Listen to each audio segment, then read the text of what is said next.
50% second candle touch ஆகியிருந்துருக்கணும். Cross ஆனாலும் பரவாயில்ல, at least touch ஆகியிருந்துருக்கணும்.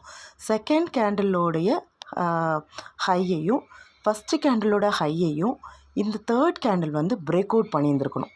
So அந்த பிரேக் அவுட் பண்ண இடத்த வந்து நம்ம கேப்புன்னு சொல்லுவோம். அந்த ஃபஸ்ட்டு ஹையோடையதும் செகண்ட் ஹையோடைய பாயிண்ட்டை அந்த இடத்துல மார்க்கெட் பிரேக் ஆகிருக்க பாயிண்ட் வந்து கேப். ஸோ இந்த இடத்துல வந்துட்டு மார்க்கெட் சடனாக வந்து ரீட்ரேஸ் பண்ணிவிட்டு மார்க்கெட் மேலே போகும். ஸோ அந்த ரீட்ரேஸ் பண்ணுற இடத்துலேருந்து தான் நம்ம ட்ரேட் அப்ளை பண்ண போகிறோம். ஸோ இதில் வந்து பார்த்திங்கன்னா எஸ்எம்சி கான்செப்ட் யூஸ் பண்ணலாம். ஸோ அதுக்கு ஒரு ஆர்டர் பிளாக்கை ஃபைண்ட் பண்ணணும். ஸோ இந்த லெவலில் மார்க் பண்ணி வச்சுருக்கேன்.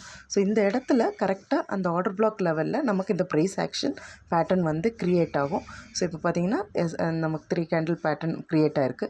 தென் அந்த கேப்பை நம்ம பாயிண்ட் அவுட் பண்ணிட்டு இந்த கேப்லேருந்து மிட்லேருந்து எடுத்துக்கலாம். ஸோ லாஸ்ட்டு ஹை வரைக்கும் எடுத்துகிட்டு நம்ம டார்கெட் ரீச் பண்ணி பார்க்கலாம். ஸோ பார்த்திங்கன்னா மார்க்கெட் ஈஸியாக நமக்கு